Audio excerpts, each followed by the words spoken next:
내 딸의 장례식 한가운데서였다. 7살 배기 내 손자 준서가 나를 쳐다보며 말했다. 할머니, 엄마 배가 더 커졌어요. 그러고는 제멋대로 엄마의 블라우스를 들어 올렸다. 그리고 내가 본 것은 나를 얼어붙게 만들었다. 무거운 발걸음으로 명동성당에 들어섰다. 흰 국화 향기가 너무도 짙어 숨이 막힐 것만 같았다.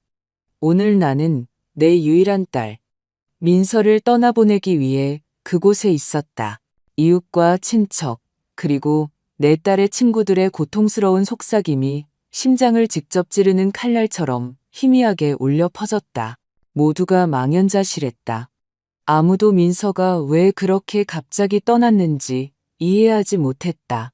나는 성당 중앙에 놓인 참나무 관으로 걸어갔다. 그 안에는 민서가 차갑고 미동도 없이 누워 있었다. 바로 옆에는 내 딸의 사진이 놓여 있었다. 아침 햇살처럼 빛나는 투명한 눈과 환한 미소로 나를 정면으로 바라보고 있었다. 내 곁에는 고작 7살인 내 손자 준서가 바싹 붙어 있었다. 작은 손으로 내 손을 꽉 쥔 것이 마치 놓치면 나까지 잃어버릴까 두려워하는 듯했다. 아이가 입고 있는 흰 셔츠는 녀석에게 너무 커서 가뜩이나 마른 몸이 더 연약해 보였다. 한쪽으로 단정히 빗어넘긴 검은 머리카락은 위안을 찾지 못하고 내 손에 얼굴을 파묻고 울어대는 통에 엉망이 되어 있었다. 준서를 보니 민서가 떠올랐다. 민서가 매일 밤 준서를 가슴에 안고 노래를 불러주던 모습이. 할머니, 엄마는 어디 갔어요? 어젯밤 준서가 빨개진 눈으로 물었을 때 나는 그저 아이를 힘껏 껴안아 줄 수밖에 없었다. 나조차도 어떻게 대답해야 할지 몰랐기 때문이다. 신부님께서 기도를 시작하시자 성당 전체가 침묵에 잠겼다. 색색의 스테인드 글라스 사이로 스치는 바람 소리에 섞여 사람들의 흐느낌만이 간간히 들려왔다. 나는 준서의 셔츠를 바로잡아 주려고 몸을 숙였다. 엄마와의 마지막 작별 인사에서만큼은 단정해 보이길 바랐다. 바로 그 순간 아이가 갑자기 또렷한 목소리로 중얼거렸다. 그 목소리는 내 피를 차갑게 식혔다. 할머니, 엄마 배가 커요. 나는 목이 바싹 마른 채 무슨 말인지 이해하지 못하고 그대로 얼어붙었다. 준서는 내 손을 놓고 관을 향해 한 걸음 다가갔다. 아이의 작은 발이 차가운 돌바닥 위에서 떨렸다. 아이의 순수함으로 작은 손을 뻗어 엄마의 몸을 덮고 있는 흰 드레스를 만지더니 부드럽게 천을 들어 올렸다. 그 행동은 성당의 엄숙한 공기를 가르는 날카로운 칼과 같았다. 이상한 침묵이 그곳을 지배했다. 앞줄에 앉아있던 몇몇 사람들이 호기심과 두려움이 뒤섞인 눈으로 돌아보았다. 나는 천 아래를 보고 얼어붙었다. 민서의 배는 내가 생각했던 것처럼 평평하지 않았다. 부자연스럽게 부풀어 올라 있었고 마치 끔찍한 무언가를 숨기고 있는 듯했다. 그리고 근처 촛불이 더 환하게 비쳤을 때 나는 그것을 똑똑히 보았다. 거대한 멍자국. 검푸른 폭풍처럼 짙은 멍이 갈비뼈에서부터 시작해 복부 전체를 뒤덮고 있었다. 그 자국은 넘어져서 생긴 상처가 아니었다. 너무 심하고 너무 깊었다. 마치 누군가 잔인한 힘으로 만들어낸 것 같았다. 심장이 미친 듯이 뛰었다. 혈관 속에 피가 얼어붙는 듯했다. 소리치고 싶었다. 누가 내 딸에게 이런 짓을 했는지 묻고 싶었다. 하지만 내 발은 바닥에 못 박힌 듯 움직일 수 없었다. 내 사위, 강혁이 갑자기 앞자리에서 나타나 준서의 팔을 거칠게 잡아챘을 때 나는 준서를 끌어당길 수조차 없었다. 그는 성당에서 소란을 피우지 않으려 이를 악물고 쉿소리를 냈다. 준서, 뭐 하는 짓이야? 엄마 장례식에서 장난치는 거 아니야. 그의 눈은 차가웠지만 나는 그 시선 뒤에 숨겨진 공포를 보았다. 무언가 드러날까 두려워하는 것 같았다. 준서는 절망적으로 울음을 터뜨렸다. 아이의 울음소리가 엄숙한 분위기를 갈랐다. 장난 아니에요.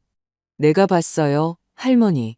아이의 울음소리에 성당 안의 모든 사람이 돌아보았고 몇몇은 관을 쳐다보며 수군거리기 시작했다. 강혁은 서둘러 아들을 들어올렸다. 아이를 달래는 동시에 소리치고 있었다. 그는 일부러 넓은 등으로 관 앞을 가로막아 다른 사람이 보지 못하게 하려는 듯했다. 준서를 꽉 껴안고 귓가에 무언가 속삭였지만 그의 눈은 차갑고 경고로 가득 찬 채 내게 고정되어 있었다.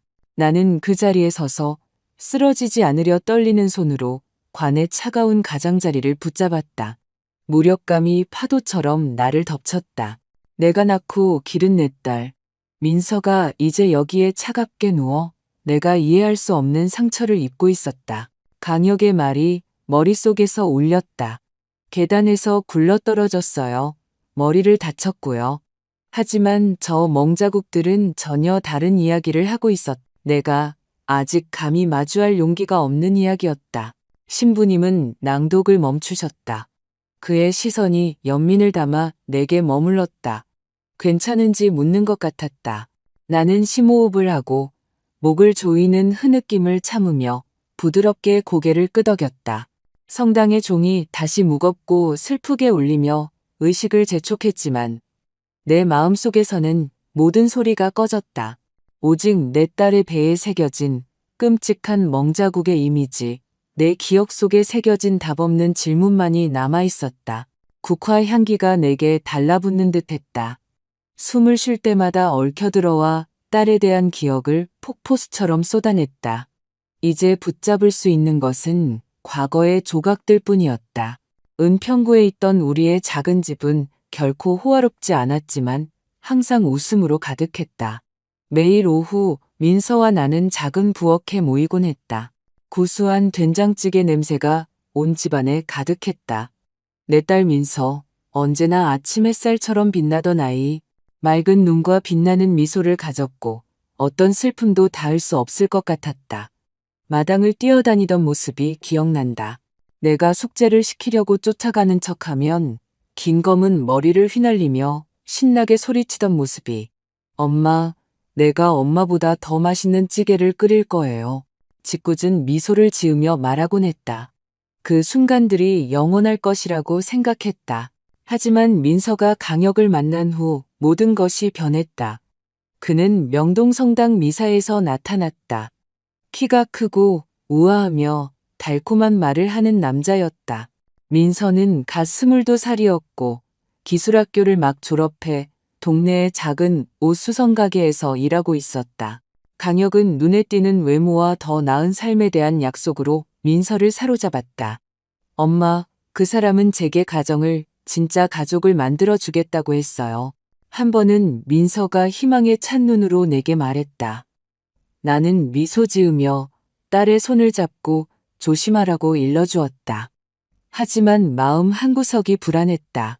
강혁의 시선에는 무언가 나를 불안하게 하는 것이 있었다. 예의 바르게 행동했지만 항상 무언가를 숨기는 듯한 차가움이 느껴졌다. 그들은 1년의 연애 끝에 결혼했다.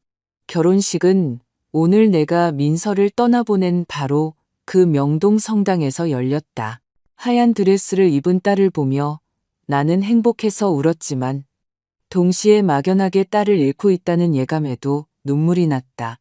강혁은 민서를 데리고 우리 노동자 동네에서 멀리 떨어진 강남의 호화로운 저택으로 이사했다.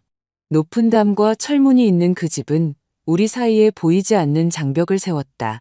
처음 방문했을 때 느꼈던 낯선 감각을 기억한다. 모든 것이 너무 완벽하고 너무 차가웠다. 빛나는 대리석 바닥, 내가 이해하지도 못하는 벽에 걸린 그림들. 민서는 여전히 미소 지으며 나를 꼭 껴안았지만 모든 몸짓에서 딸의 경직됨과 불편함을 느낄 수 있었다. 내가 방문하고 싶다는 뜻을 내비칠 때마다 강혁은 항상 거절할 방법을 찾아냈다. 장모님, 저희가 너무 바빠서요. 주말에는 거래처 사람들을 만나야 합니다. 그는 부드럽지만 차가운 어조로 말했다. 한 번은 민서가 좀 피곤해해서요. 손님 맞을 상태가 아니에요. 장모님이라고 했다. 나는 그 말을 들으며 가슴이 미어졌지만 어떻게 해야 할지 몰랐다. 가끔 전화를 걸면 민서는 여전히 예전처럼 밝은 목소리로 대답했다. 엄마, 저 아주 행복해요. 걱정하지 마세요. 하지만 나는 엄마였다. 무언가를 숨기려는 듯한 목소리의 떨림을 들을 수 있었다. 한 번은 참지 못하고 직접 물었다. 민서야, 강혁 씨가 잘해주니? 딸은 잠시 침묵하더니 웃음을 터뜨렸다. 엄마는 걱정이 너무 많으세요. 그 사람 저 많이 사랑해요. 하지만 나는 그 웃음이 진짜가 아니라는 것을 알았다.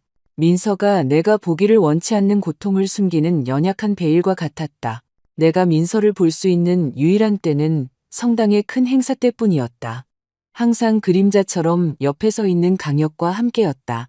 그는 내게 인사했지만 차갑고 의례적인 말뿐이었다. 어떻게 지내세요, 장모님? 필요하신 거 있으면 말씀하세요. 나는 그저 평온한 척 고개를 끄덕였지만 속으로는 항상 불안감이 밀려왔다.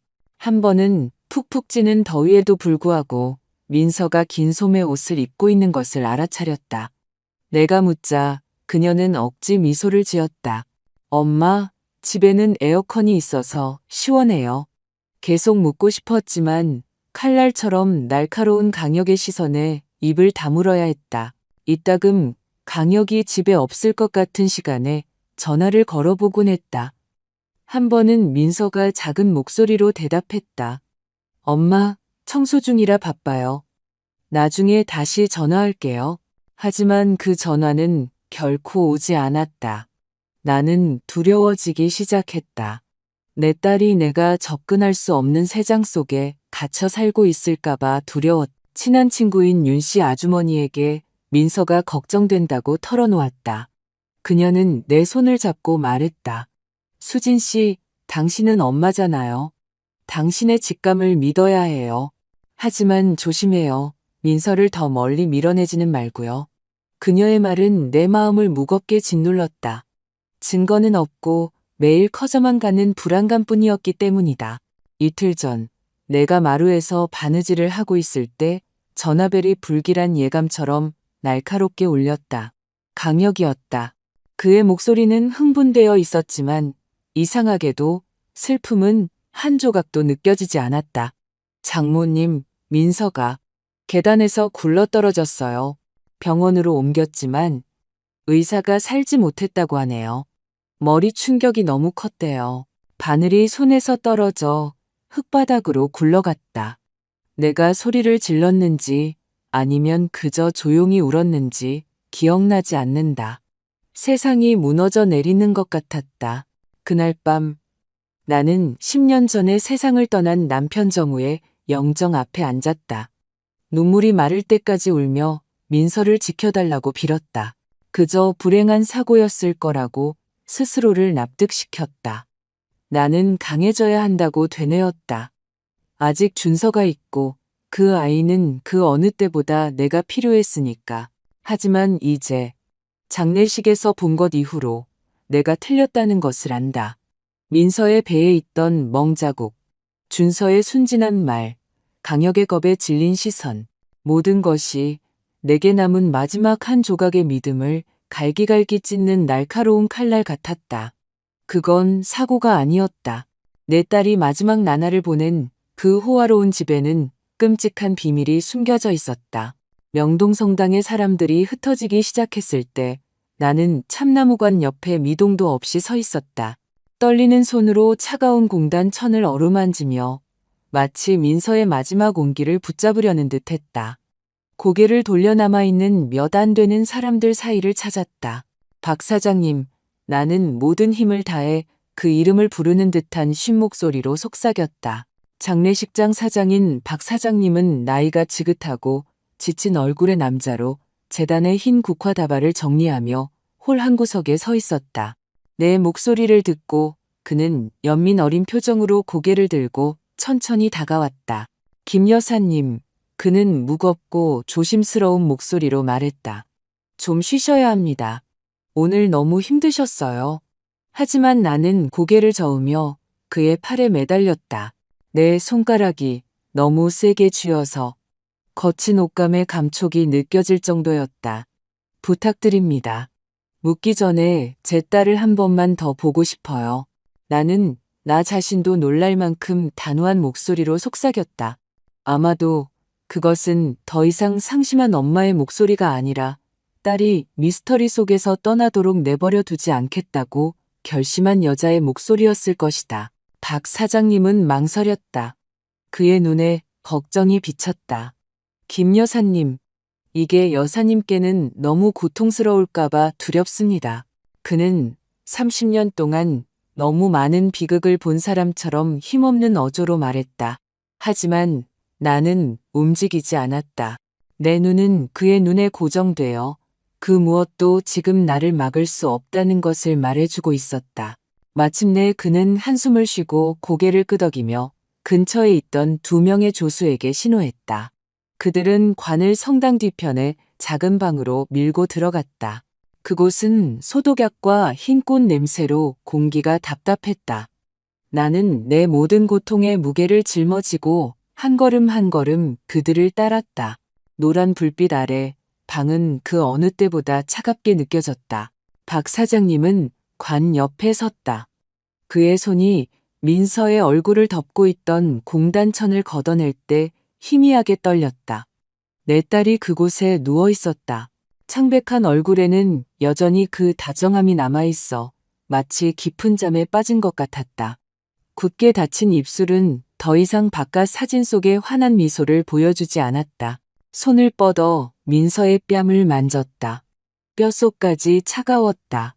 순간 그저 딸을 껴안고 흔들고 이 모든 것이 악몽일 뿐이라고 말해달라고 애원하고 싶었다. 배를 보게 해주세요. 나는 거의 애원하듯 떨리는 목소리로 말했다. 박 사장님은 잠시 고개를 들었다. 그의 눈은 의심과 연민 사이에서 갈등했다. 확실하시겠어요, 김 여사님? 그는 무언가를 깨울까 두려운 듯 가는 목소리로 물었다. 나는 고개를 끄덕였다. 그를 쳐다보지 않으려 애썼다.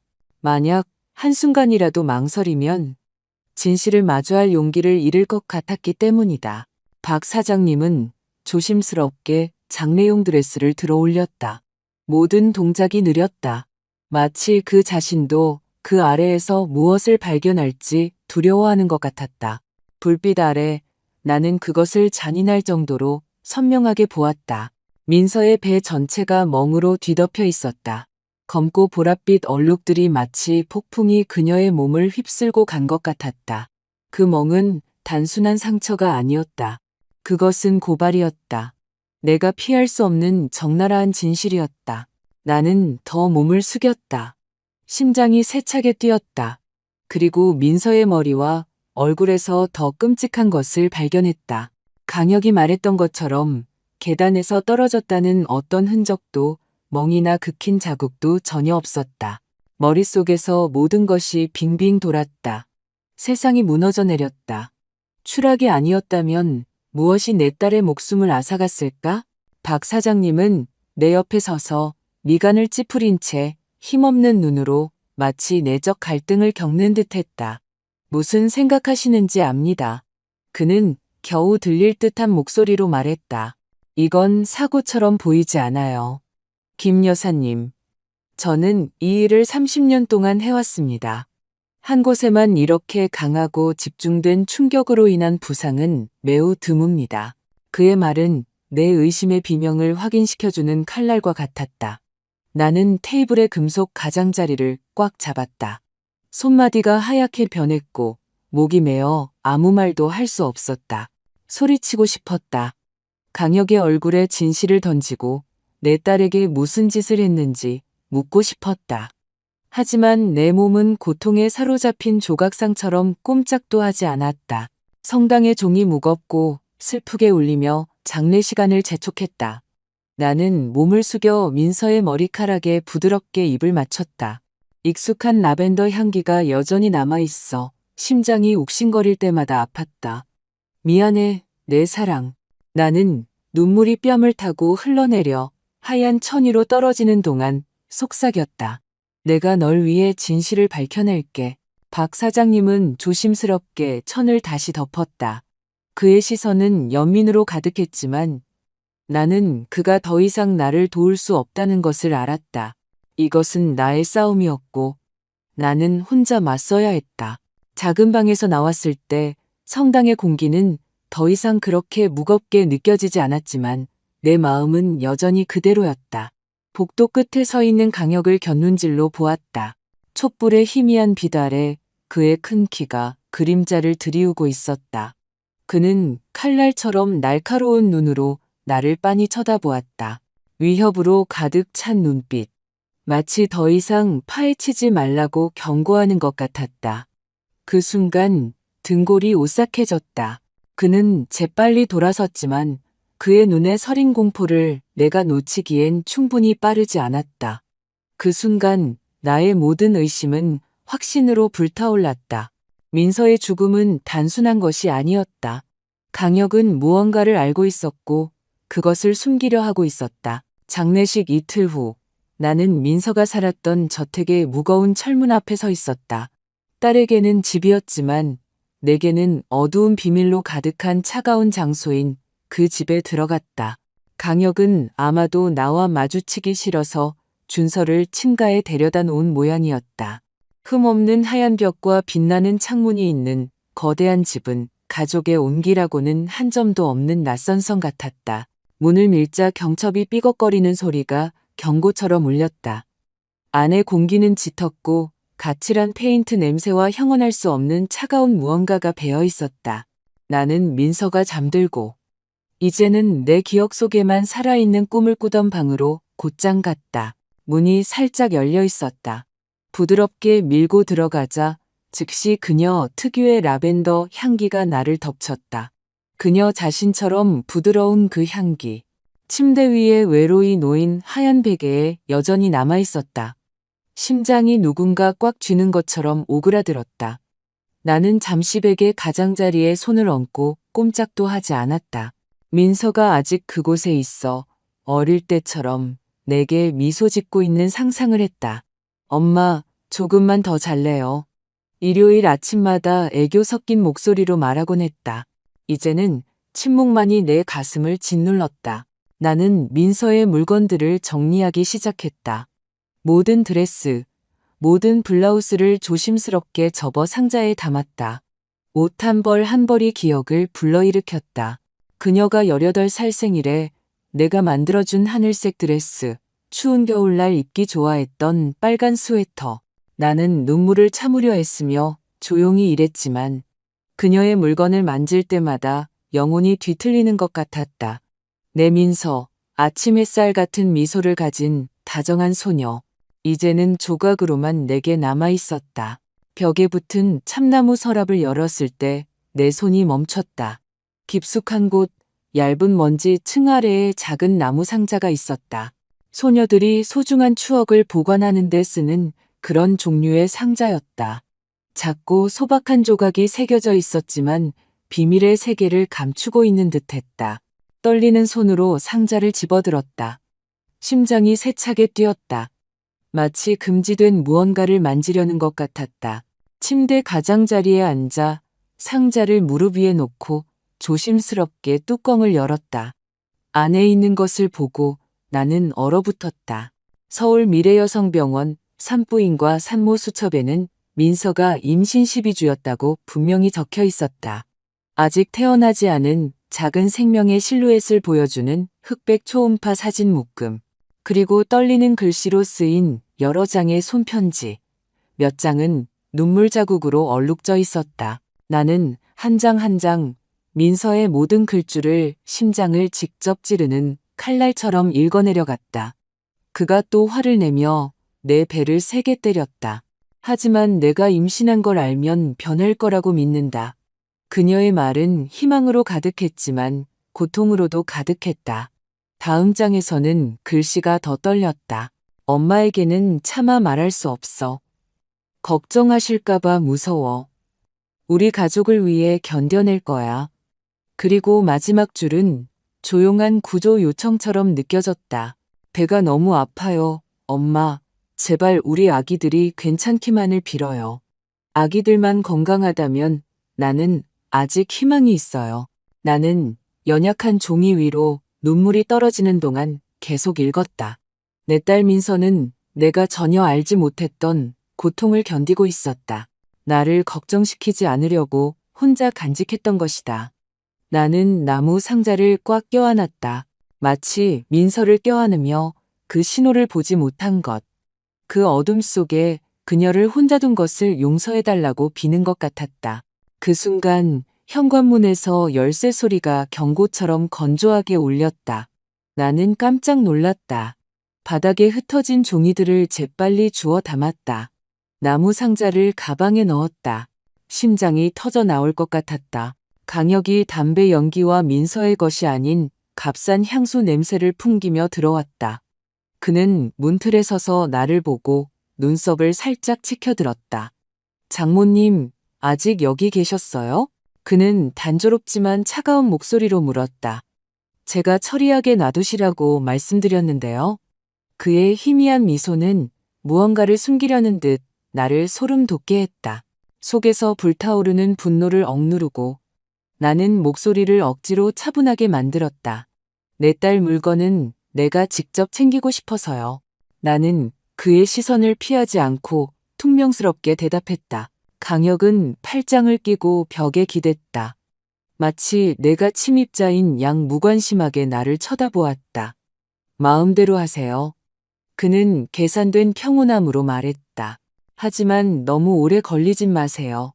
준서가 집에서 기다리고 있으니까요. 준서라는 이름이 칼처럼 내 가슴을 찔렀지만 나는 그가 나를 내쫓기 위한 핑계로 그 이름을 사용하고 있다는 것을 알았다. 나는 상자와 가방을 몸에 바싹 붙이고 그의 시선을 피하며 빠른 걸음으로 그의 옆을 지나갔다. 집을 나섰을 때는 이미 어둑해지고 있었다. 차가운 공기가 옷 속으로 파고들었다. 가방 속에 작은 상자가 불타는 것처럼 느껴졌다. 행동하라고 재촉하는 것 같았다. 심장이 뛰었다. 방금 발견한 것 때문만이 아니라 강혁이 민서의 죽음에 연루되어 있다는 확신 때문이었다. 그는 단지 잔인한 남편이 아니었다. 그는 범죄를 숨기고 있는 사람이었다. 그날 밤 은평군의 집에 돌아와 이제는 민서의 사진도 함께 놓인 남편의 제단 앞에 앉았다. 촛불을 켜자 그 빛이 딸의 다정한 미소를 비추었다. 나는 상자를 다시 한번 열어 민서의 글을 다시 읽었고 눈물이 다시 솟아올랐다. 용서해다오 내 딸아. 나는 갈라진 목소리로 속삭였다. 내가 널 지켜주지 못했구나. 하지만 내가 잊히지 않도록 하겠다고 약속할게. 나는 그 작은 상자가 민서의 고통뿐만 아니라 모든 진실을 밝힐 열쇠를 간직하고 있다는 것을 알았다. 다음 날 아침 나는 회색 스웨터를 입고 목도리를 단단히 두른 후 딸의 비밀을 간직한 낡은 가방을 들고 집을 나섰다. 서울 미래 여성병원은 조용한 길모퉁이에 있었고 하얀 벽과 햇빛 아래 빛나는 청동 명판이 달려 있었다. 안으로 들어서자 소독약 냄새가 났고 간호사들의 부드럽고 명랑한 목소리가 들렸다. 하지만 내게는 모든 것이 흐릿했다. 손에는 산모 수천만이 남아 있었다. 마치 민서의 운명을 짊어진 것처럼 무거웠다. 젊은 접수원에게 수첩을 건넬 때 내 손가락은 차가웠다. 제 딸 박민서가 여기서 진료를 받았어요. 나는 모든 힘을 모아 한 글자 한 글자 발음하는 듯한 쉰 목소리로 말했다. 응급으로 진료했던 의사 선생님을 뵙고 싶어요. 간호사는 내 가슴을 억누르는 고통을 느낄 수 있는 듯 연민 어린 눈으로 나를 쳐다보았다. 그녀는 고개를 끄덕이고 사무실로 들어가 인터컴으로 무언가 말했다. 나는 가방끈을 꽉 쥔 채 초조하게 서 있었다. 마치 불 위에 서 있는 것 같았다. 여러 임산부들이 의자에 앉아 기다리고 있었다. 그들의 둥근 배와 희망에 찬 눈은 내 심장을 아프게 했다. 내 민서도 그들 같았을 것이다. 뱃속에 생명을 품고 행복한 가정을 꿈꿨을 것이다. 하지만 이제 그녀는 단지 기억일 뿐이고 내가 결코 만나지 못할 내 손자는 태어날 기회조차 갖지 못했다. 잠시 후 희끗희끗한 머리에 나이든 남자가 복도에서 나왔다. 그는 하얀 가운을 입고 있었다. 얼굴은 엄격했지만 눈은 친절함을 담고 있었다. 최원준입니다. 그는 내가 민서의 어머니라는 것을 알고는 무겁고 차분한 목소리로 자신을 소개했다. 그는 한숨을 쉬었고 그의 시선은 마치 자신도 짐을 지고 있는 것처럼 더 무거워졌다. 진료실로 들어오시죠. 그는 나를 의료기록으로 가득 찬 선반과 소박한 나무 책상이 있는 작은 방으로 안내했다. 나는 자리에 앉아 가방을 무릎 위에 놓고 마치 사라질까 두려운 듯 산모 수첩을 계속 붙잡고 있었다. 최 의사님은 내 맞은편에 앉아 생각에 잠긴 채 책상 위에 서류를 넘겼다. 김 여사님, 그는 슬픈 어조로 시작했다. 민서 씨를 살리기 위해 최선을 다했지만 이곳에 도착했을 때는 이미 과다출혈 상태였습니다. 복부 내출혈이 심했고 자궁이 심하게 손상되어 3개월 된 태아를 지킬 수 없었습니다. 그의 말은 내 심장에 밝히는 칼과 같았다. 나는 수첩을 통해 민서가 임신했다는 것을 이미 알고 있었지만 의사의 입을 통해 듣는 것은 그것을 더 현실적이고 더 가슴 아프게 만들었다. 나는 책상 가장자리를 꽉 잡았다. 손톱이 나무에 파고들었다. 목소리를 굳건히 유지하려 애썼다. 계단에서 떨어져서 그런 건가요? 의사 선생님? 나는 속으로는 이미 답을 알고 있었지만 물었다. 최 의사님은 단호하게 고개를 저었고 그의 눈은 마치 자신도 분노를 느끼는 듯 굳어졌다. 전혀 아닙니다. 그는 확신에 찬 목소리로 말했다. 민서 씨 몸에는 두부 외상이나 골절 같은 그런 종류의 추락에서 흔히 나타나는 흔적이 전혀 없었습니다. 오히려 모든 상처는 외부의 매우 강한 충격으로 인한 복부에 집중되어 있었습니다. 처음부터 의심했습니다. 의사의 말은 내 마음을 꿰뚫는 차가운 바람 같았고 내가 두려워했던 것을 확인시켜 주었다. 내 사위 강혁은 거짓말을 했다. 민서는 계단에서 떨어진 것이 아니었다. 내가 장례식에서 본 끔찍한 멍들은 사고가 아니었다. 혈관 속에 피가 멎는 것 같았다. 목이 메어 아무 말도 할 수 없었다. 최 의사님은 잠시 망설이다가 누군가 들을까 두려운 듯 더 낮은 목소리로 말을 이었다.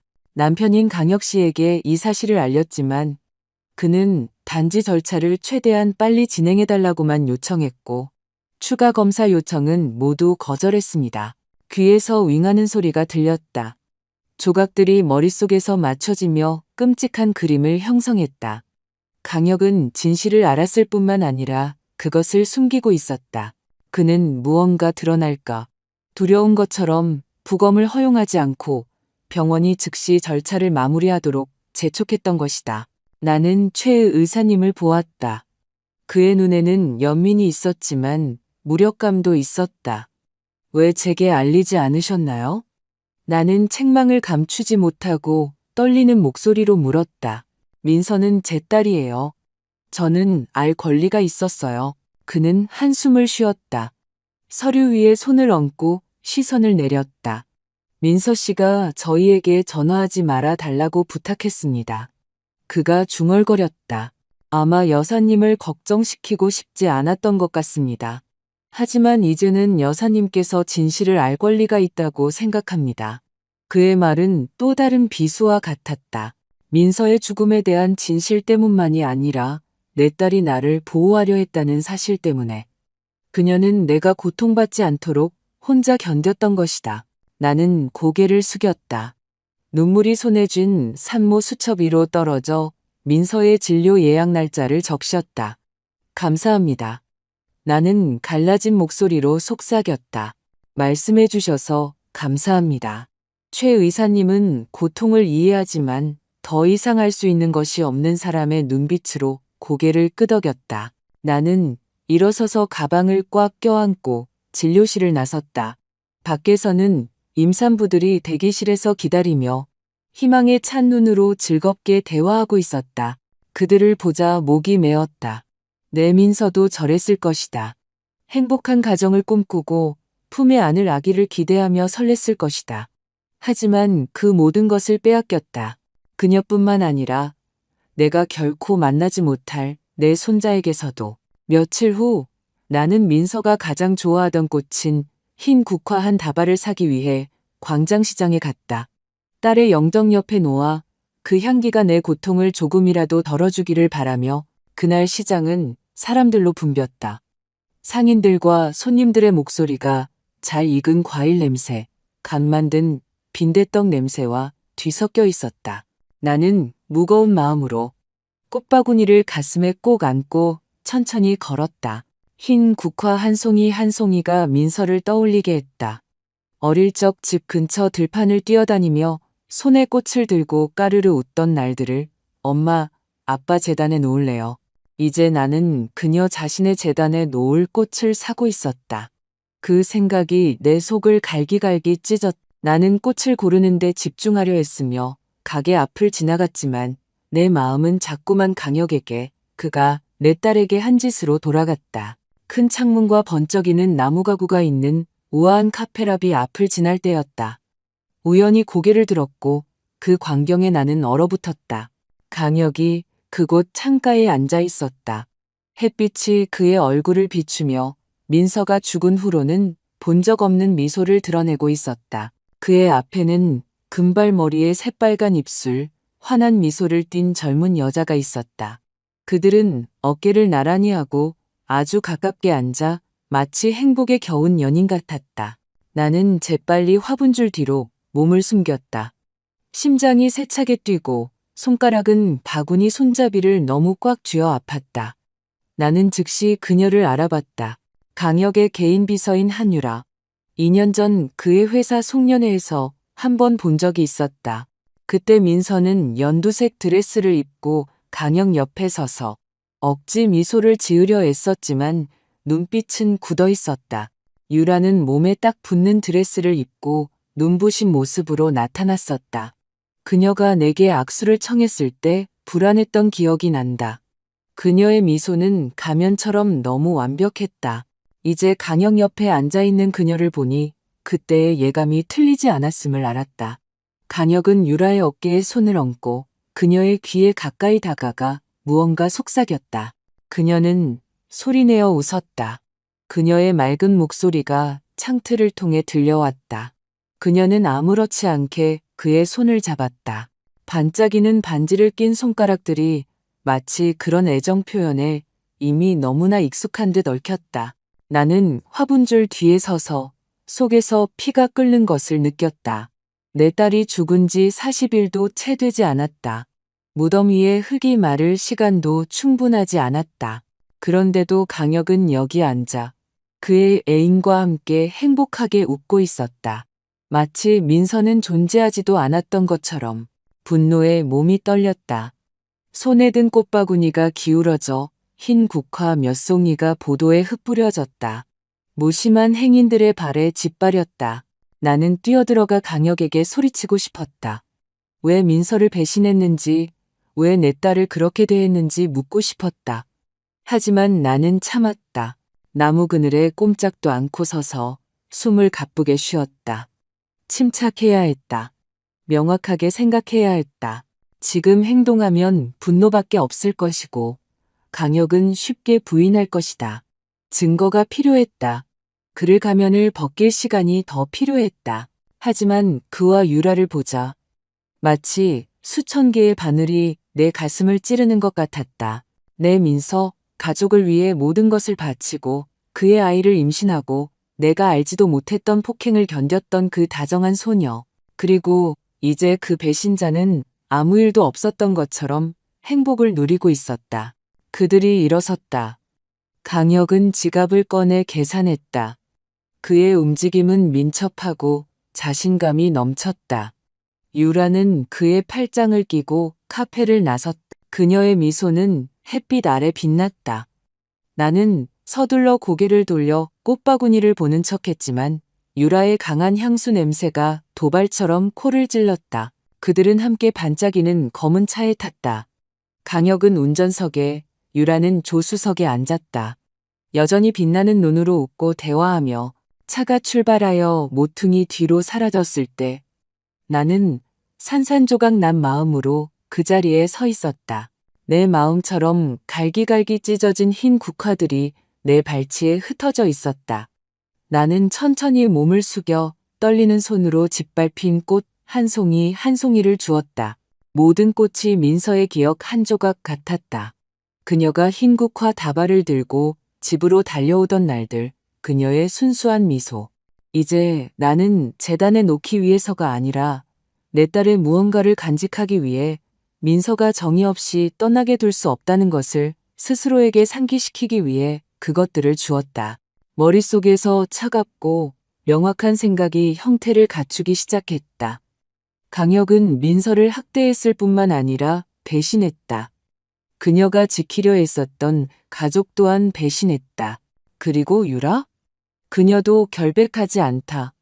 그들은 대가를 치러야 할 것이다. 맹세 후 다음날 아침 나는 쇠 같은 결심을 하고 깨어났다. 오늘 나는 유라와 마주할 것이다. 분풀이를 위해서가 아니라 그녀 자신의 입에서 진실을 끌어내기 위해서. 나는 회색 스웨터를 입고 목도리를 두른 후 무거운 마음이지만 단호하게 은평구의 작은 집을 나섰다. 강혁의 건설회사는 서울 중심가에 있었다. 번쩍이는 유리와 화려한 광고판이 있는 건물이었다. 나는 들어가지 않았다. 대신 눈에 띄지 않고 관찰하기에 충분히 구석진 자리가 있는 작은 카페를 선택했다. 블랙커피를 주문하고 창가에 앉아 회사 정문을 뚫어지게 쳐다보았다. 매 순간이 영원처럼 흘렀다. 심장은 고통과 분노가 뒤섞여 세차게 뛰었다. 나는 민서를 생각했다. 그녀의 일기 속 떨리는 글씨, 아직 태어나지 않은 손자를. 민서야, 내 사랑. 나는 스스로에게 속삭였다. 그들이 대가를 치르게 할게. 오후 5시가 거의 다 되어서 유라가 건물에서 나왔다. 그녀는 몸에 꽉 끼는 강렬한 빨간색 드레스를 입고 있었고 하이힐 소리가 보도 위에서 울렸. 모든 걸음걸이에서 거만한 자신감이 풍겼다. 그녀를 보자 피가 머리로 솟구치는 것을 느꼈다. 내 딸은 묻힌 지 한 달도 되지 않았다. 그런데 민서의 행복을 파괴하는데 일조한 그녀는 아무런 부끄럼 없이 걷고 있었다. 나는 일어나서 커피값을 내고 들키지 않을 만큼의 거리를 유지하며 조용히 그녀를 뒤따랐다. 유라는 서울숲 근처의 작은 카페로 들어갔다. 소박한 나무 테이블과 따뜻한 노란 조명이 있는 곳이었다. 그녀는 구석진 테이블에 앉아 오렌지 주스를 주문하고 희미한 미소를 지으며 휴대폰을 보기 시작했다. 나는 심호흡을 하고 가방 손잡이를 꽉 쥔 채 곧장 다가갔다. 망설임 없이 의자를 빼내 그녀의 맞은편에 앉았다. 가방을 테이블 위에 탁 소리 나게 내려놓자 그녀가 깜짝 놀라 고개를 들었다. 김 여사님. 그녀는 미간을 찌푸리며 외쳤다. 눈에 스친 공포의 빛은 이내 경멸적인 태도로 바뀌었다. 여기서 뭘 하시는 거죠? 나는 대답하지 않았다. 조용히 가방을 열어 전날 오후 라비에서 찍은 사진들을 꺼냈다. 마치 카드를 뒤집어 놓듯 천천히 사진들을 테이블 위에 늘어놓았다. 강혁과 유라가 손을 잡고 있는 모습, 그가 그녀의 귓가에 속삭이는 모습, 그들의 미소는 마치 온 세상이 자기들 것인 양 빛나고 있었다. 내 딸은 묻힌 지 한 달도 채 되지 않았어. 나는 이를 악물고 말했다. 모든 단어가 칼날 같았다. 그런데 당신은 이걸 즐기고 있는 건가? 유라의 얼굴이 창백해졌다. 그녀는 붉은 입술을 꽉 다물었지만 평정을 유지하려 애썼다. 이건 여사님과 상관없는 일이에요. 그녀는 떨리는 목소리로 말했지만 단호하게 들리려 했었다. 민서는 계단에서 굴러떨어졌어요. 모두가 아는 사실이라고요. 그녀의 말은 내 안의 불에 기름을 부었다. 나는 앞으로 몸을 기울여 가방에서 민서의 일기장을 꺼냈다. 그것을 테이블 위에 탁 소리 나게 내려놓았다. 그래, 나는 거친 목소리로 말하며 그녀를 쏘아보았다. 민서가 여기에 모든 걸 써놨어. 임신 중이었지. 강혁의 아이를 가졌고 그는 민서를 학대했어. 민서가 가족을 지키려고 애쓰는 동안 그는 민서를 상처 입혔다고. 유라는 고개를 숙였다. 민서의 떨리는 글씨를 보자 그녀의 시선이 흔들렸다. 그녀의 손이 떨렸고 테이블 위에 주스 잔이 희미하게 진동했다. 여사님은 이해 못하세요. 그녀는 더듬거렸지만 이전의 오만함은 이미 사라져 있었다. 나는 더 가까이 다가가 목소리를 낮추고 모든 단어를 칼날처럼 날카롭게 속삭였다. 경찰이 곧 개입할 거야. 유라 씨, 강혁이 당신을 보호해 줄 거라고 믿나? 아니면 자기가 살기 위해 모든 죄를 당신에게 뒤집어 씌울 거라고 생각하나? 내 심리적 압박은 효과가 있었다. 유라의 아름다운 얼굴이 창백해졌다. 그녀의 눈은 공포로 가득 차 커졌다. 그녀는 시선을 내리고 테이블 가장자리를 두 손으로 꽉 잡았다. 손가락 관절이 하얗게 질렸다. 그날 밤 그녀의 목소리는 곧 부서질 듯 떨렸다. 민서가 예상보다 일찍 집에 왔어요. 우리를 발견했죠. 그녀는 소리 지르고 울었어요. 내가 자기 가족을 망쳤다고 했어요. 강혁은 이성을 잃었어요. 그는 민서의 배를 아주 세게 쳤어요. 제가 막으려고 했지만 모든 게 너무 순식간에 일어났어요. 정말 일이 이렇게까지 될 줄은 몰랐어요. 유라의 고백은 내 가슴에 내리치는 망치와 같았다. 의심했고 준비했다. 하지만 그녀 자신의 입에서 듣는 것은 고통을 너무나 날카롭게 마치 새로운 것처럼 만들었다. 나는 테이블 위에서 손을 꽉 쥐었다. 손톱이 손바닥을 파고들었다. 소리 지르지 않으려 애썼다. 내 딸 민서는 자신의 집안에서 배신당했다. 그리고 분노에 휩싸인 강혁은 내 딸과 태어나지도 못한 내 손자의 목숨을 앗아갔다. 나는 유라를 보았다. 그녀는 얼굴에 핏기 하나 없이 떨며 앉아 있었다. 당신이 도왔어. 나는 얼음처럼 차가운 목소리로 말했다. 내 딸이 고통 속에서 죽어가도록 내버려뒀어.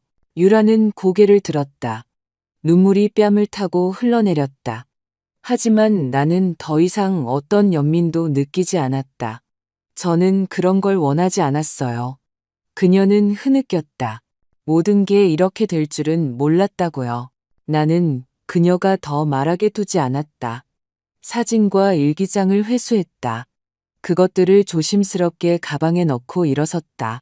너와 강혁은 도망칠 수 없을 거야. 나는 내 안에서 불타는 결심으로 생각했다. 내 딸에게 한 짓에 대해 너희 둘 다 대가를 치르게 할 거야. 나는 돌아서서 카페를 나갔다. 멍하니 앉아 어깨를 떨고 있는 유라를 뒤로 한 채. 유라의 고백은 꺼지지 않는 불꽃처럼 내 머릿속에서 계속 울리며 나를 행동으로 내몰았다. 법에만 의존해서는 강혁이 대가를 치르게 하기에 충분하지 않다는 것을 알았다. 그는 민서와 태어나지 않은 손자의 목숨을 앗아갔을 뿐만 아니라 마치 내 딸이 존재하지도 않았던 것처럼 그의 애인과 행복하게 살고 있었다. 나는 그가 죄책감을 맛보고 두려움 속에서 살며 숨을 쉴 때마다 삶의 모든 순간마다 민서의 존재를 느끼기를 원했다.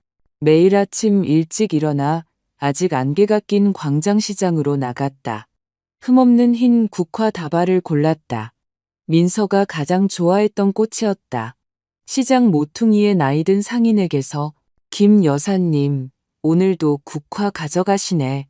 아주머니가 친절하지만 궁금한 눈으로 물었다. 나는 무거운 마음으로 말없이 고개를 끄덕일 뿐이었다. 그 꽃들은 민서의 재단을 위한 것이 아니라 강혁을 향한 메시지였다. 나는 시장의 젊은이에게 그 다발을 그의 사무실까지 가져가서 그의 집무실 문 바로 앞에 놓아달라고 부탁했다.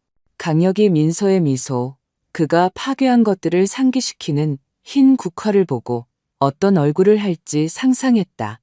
거기 두고 오게. 누가 보냈는지는 말할 필요 없어. 나는 팁을 주며 말했다. 목소리는 차가웠지만 속으로는 소용돌이가 쳤다. 밤이 되어 은평구 동네가 고요해지면 나는 내 작은 방에서 민서의 사진 옆 희미한 촛불 앞에 앉았다. 나무 상자에서 초음파 사진을 꺼냈다.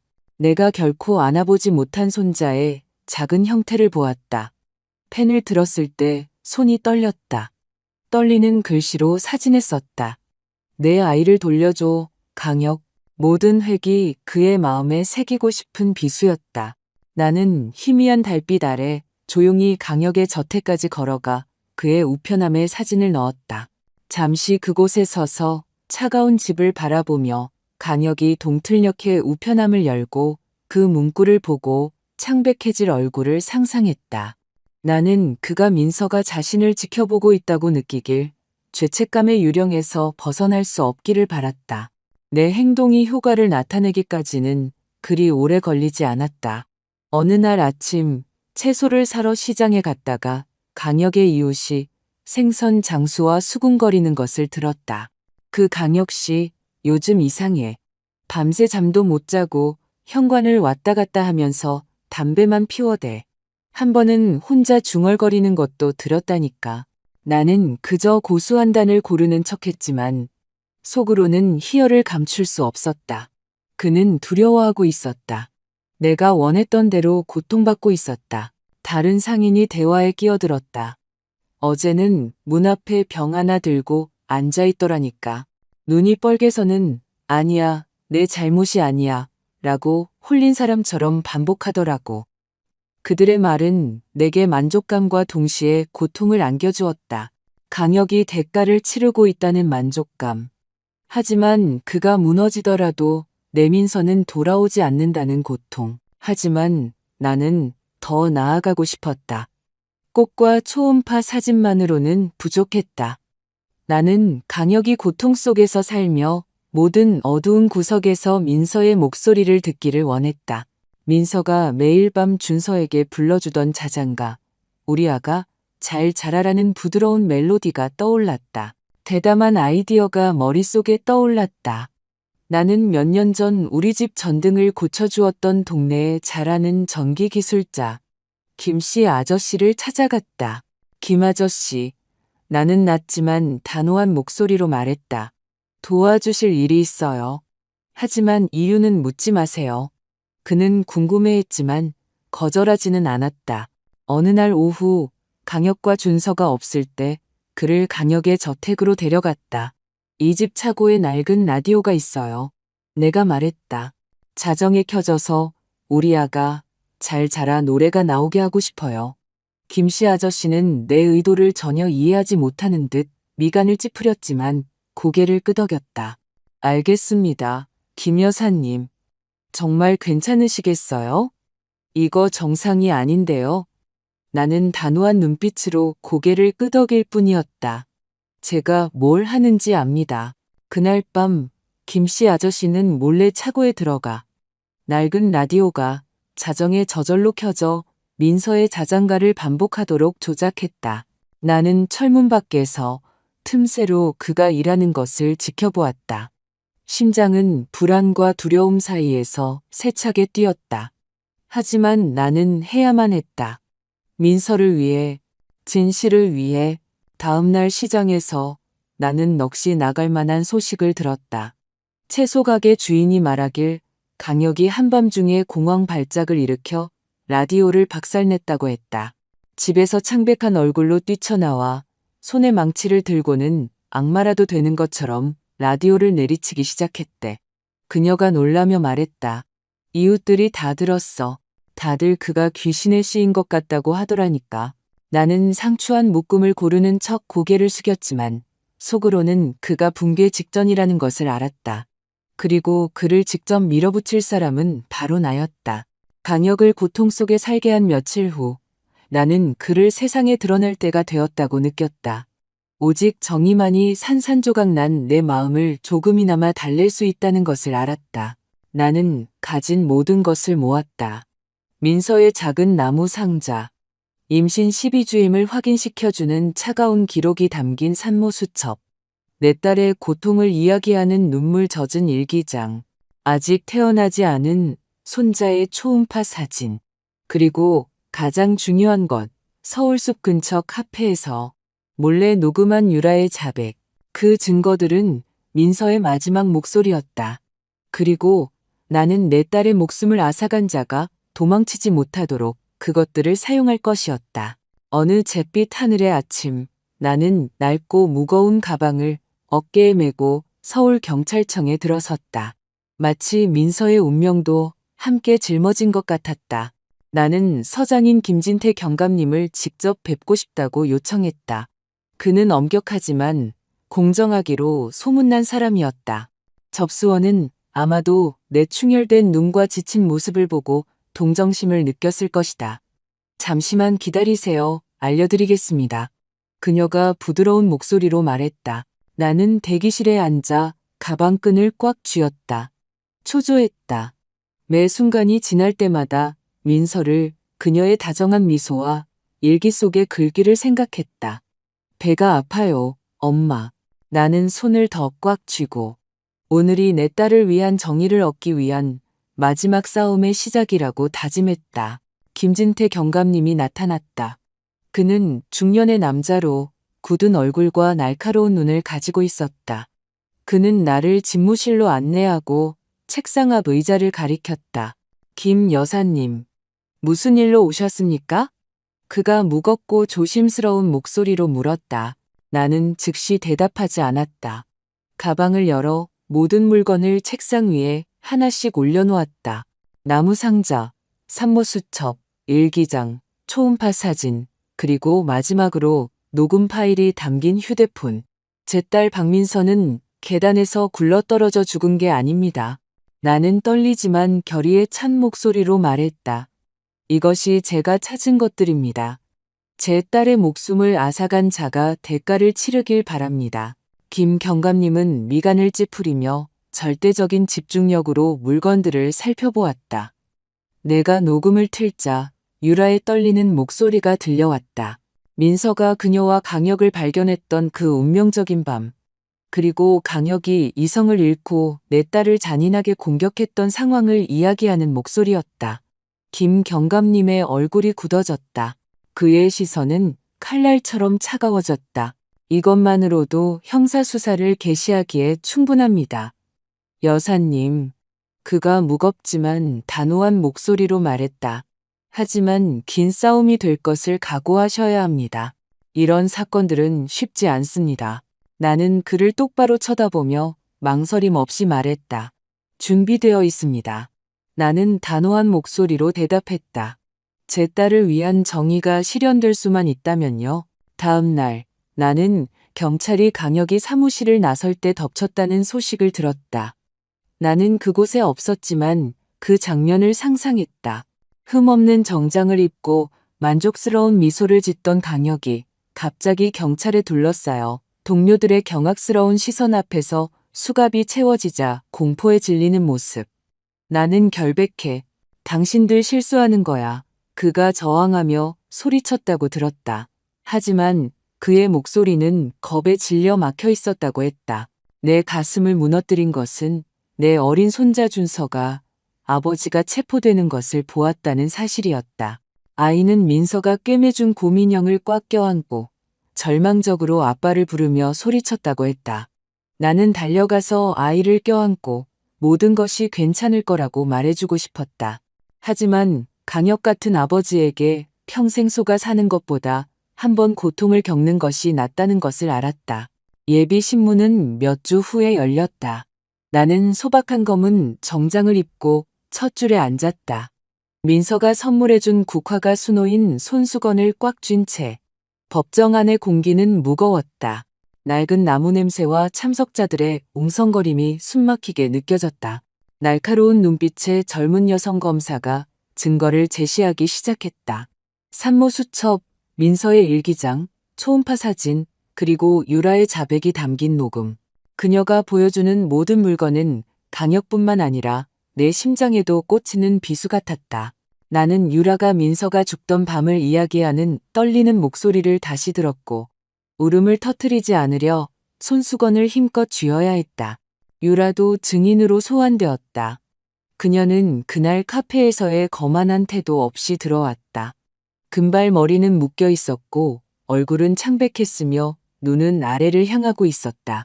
판사와 검사의 시선 아래 그녀는 신문을 받으며 떨리는 목소리로 모든 것을 거의 들리지 않게 인정했다. 제가 거기에 있었어요.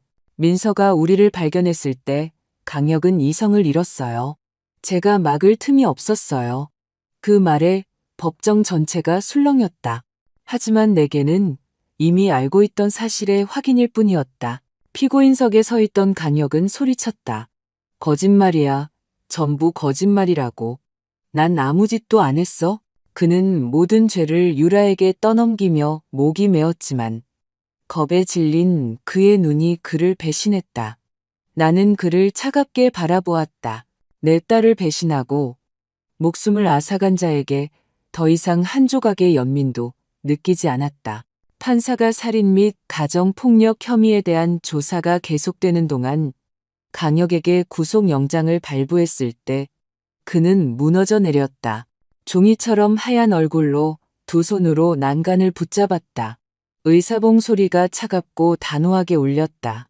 마치 그가 살아온 거짓의 나날에 마침표를 찍는 것 같았다. 나는 심호흡을 했다. 고통은 여전히 잠재해 있고 영원했지만 가슴이 조금 가벼워지는 것을 느꼈다. 정의는 늦게 올 수 있지만 마침내 진실은 빛을 보았다. 나는 일어서서 민서를 데리고 가는 것처럼 여전히 국수가 수놓인 손수건을 쥔 채 법정을 나섰다. 이건 널 위한 거야, 민서야. 나는 뺨을 타고 흐르는 눈물과 함께 속삭였다. 모든 것이 끝날 때까지 멈추지 않을게. 예비신문이 끝나고 강혁은 구속되었다. 하지만 내 마음은 여전히 무거웠다. 이 길이 아직 끝나지 않았다는 것을 알았다. 나를 위해서가 아니라 민서가 겪었던 일을 겪고 있을지도 모를 다른 여성들을 위해서. 그 생각으로 나는 민서가 가장 좋아하던 꽃인 흰국화 한 다발을 들고 내 딸이 잠들어 있는 서울의 한 추모공원으로 다시 향했다. 추모공원은 저녁 햇살 아래 고요했다. 부드러운 바람만이 묘비들 사이를 스쳐 지나갔다. 나는 민서의 묘비 앞에 무릎을 꿇었다. 차가운 돌 위에 국화 다발을 놓고 그녀의 이름이 새겨진 글자를 손으로 쓸었다.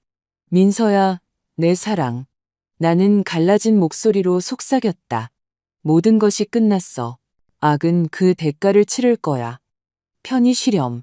눈물이 뺨을 타고 흘러내려 흙을 적시고 떨어지는 꽃잎과 섞였다. 나는 그곳에 머물며 민서의 미소를 은평구 작은 부엌에서 함께 만두를 빚던 날들을 기억했다. 나를 껴안으며 엄마는 내가 아는 가장 강한 여자예요 라고 말하던 모습을. 이제는 내가 더 강했더라면, 그 신호를 알아차렸더라면, 강역의 어둠에서 내 딸을 구했더라면 하고 바랄 뿐이었다. 하지만 고통에 무너지게 둘 수는 없었다. 민서는 나를 보호하기 위해 침묵 속에서 견뎠고 나는 그녀의 희생이 헛되지 않도록 해야 했다. 다음 날 아침 나는 용감한 여성들 사무실로 향했다. 그곳은 가정폭력 피해자들을 지원하는 서울의 비영리 단체였다. 사무실은 작은 건물에 있었고 벽은 하늘색으로 칠해져 있었으며 여성들에게 일어서서 자신을 지키라고 격려하는 포스터들이 붙어 있었다. 나는 민서의 나무 상자가 든 가방을 가슴에 꼭 껴안고 들어섰다. 마음은 결의로 가득했지만 긴장되기도 했다. 큰일을 하리라고는 생각해 본 적 없지만 이것이 계속 살아가는 방법, 내 행동 속에서 민서를 살아있게 하는 방법이라는 것을 알았다. 단체의 대표인 박 원장님은 중년의 여성으로 친절하지만 단호한 눈빛을 가지고 있었다. 그녀는 나를 작은 사무실 안의 나무 의자에 앉으라고 권했다. 벽에는 단체의 도움을 받은 여성들의 감사 편지가 많이 걸려 있었다. 김 여사님, 무슨 일로 오셨나요? 그녀가 따뜻하지만 매우 진지한 목소리로 물었다. 나는 심호흡을 하고 내 이야기를 시작했다.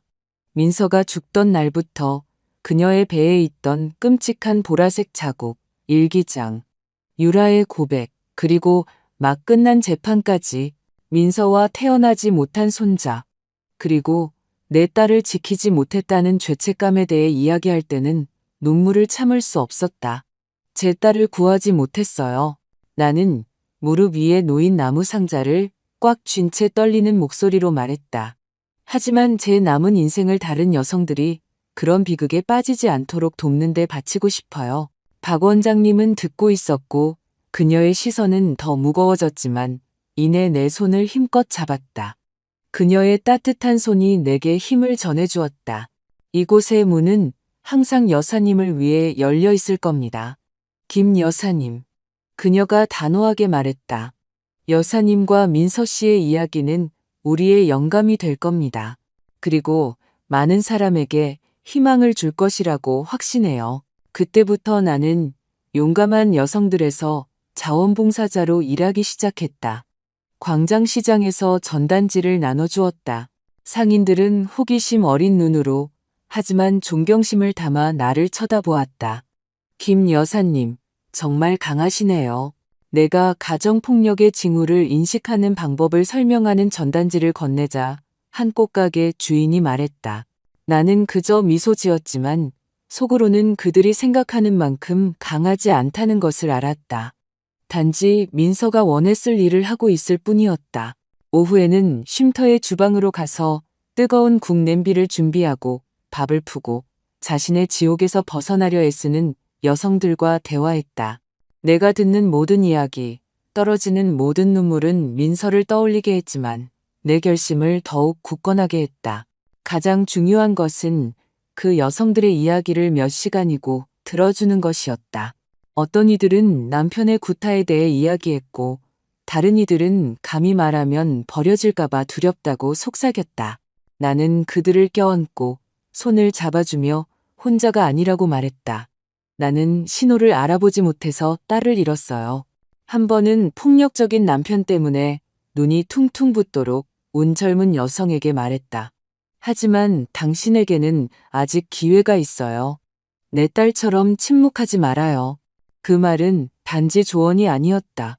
나 자신에게도 다른 누구도 민서가 겪은 고통을 겪지 않도록 계속 나아가야 한다는 것을 상기시키는 것이었다. 이따금 은평구의 텅 빈 집으로 돌아와 민서의 영정 앞에 촛불을 켰다. 깜박이는 불빛이 그녀의 다정한 미소를 비추었다. 마치 나를 바라보는 것 같았고 내게 감사하는 것 같았다. 민서야, 보고 있니? 나는 뺨을 타고 흐르는 눈물과 함께 속삭였다. 내 대신 다른 여성들을 지키고 있어. 널 구하지는 못했지만 다른 누구도 침묵 속에서 떠나게 두지는 않을 거야. 나는 희미한 촛불 아래 서서 이상한 평화를 느꼈다. 고통은 여전히 그곳에 있었지만 이제는 더 큰 목적으로 변모해 있었다. 나는 더 이상 딸을 잃은 엄마가 아니었다. 나는 민서를 위해, 준서를 위해, 그리고 들어줄 사람이 필요한 모든 이들을 위해 싸우는 여성이었다. 쉼터를 나설 때마다 흰 국화 한 다발을 들고 민서의 묘비 앞에 놓는다. 무릎을 꿇고 묘비를 어루만지며 말한다. 내 딸아, 엄마는 계속 나아갈게. 약속할게. 부드러운 바람이 불어와 꽃향기를 실어 나른다. 마치 그녀가 내게 대답하는 것 같다. 그리고 그 순간 나는 알았다. 그녀가 더 이상 이곳에 없어도 민서의 영혼은 내 모든 발걸음, 모든 행동, 그리고 내가 다른 사람들을 보호하기 위해 하는 모든 말 속에 함께하고 있다는 것을 여러분께 메시지를 전하고 싶습니다. 폭력과 불의 앞에서 결코 침묵하지 마세요. 침묵은 고통을 더 크게 만들고 악인을 강하게 만들며 무고한 이를 희생자로 만듭니다. 불길한 예감이 들거나 이상한 신호가 있다면 그것을 믿으세요. 제때 행동하세요. 제 딸에게 일어났던 것처럼 일이 너무 멀리 가도록 내버려 두지 마세요. 진실의 가치와 목소리의 힘을 깨닫기 위해 무언가를 잃을 때까지 기다리지 마세요. 때로는 침묵이 범죄의 공범이 되기 때문입니다. 방금 들으신 이야기는 관련된 사람들의 신원을 보호하기 위해 이름과 장소를 변경했습니다. 이 이야기를 심판하기 위해서가 아니라 누군가 듣고 잠시 멈춰 생각해보기를 바라는 마음에서 전합니다. 얼마나 많은 어머니들이 자신의 집 안에서 침묵 속에 고통받고 있을까요? 만약 제 입장이었다면 여러분은 어떻게 하시겠습니까? 평화를 유지하기 위해 침묵을 선택하시겠습니까? 아니면 자신의 목소리를 되찾기 위해 모든 것에 맞설 용기를 내시겠습니까? 여러분의 의견을 알고 싶습니다. 모든 이야기는 다른 누군가의 길을 비추는 촛불이 될 수 있기 때문입니다. 신은 언제나 축복하시며 용기가 우리를 더 나은 날로 이끌 것이라 확신합니다. 여기까지 저와 함께 해주셔서 감사합니다.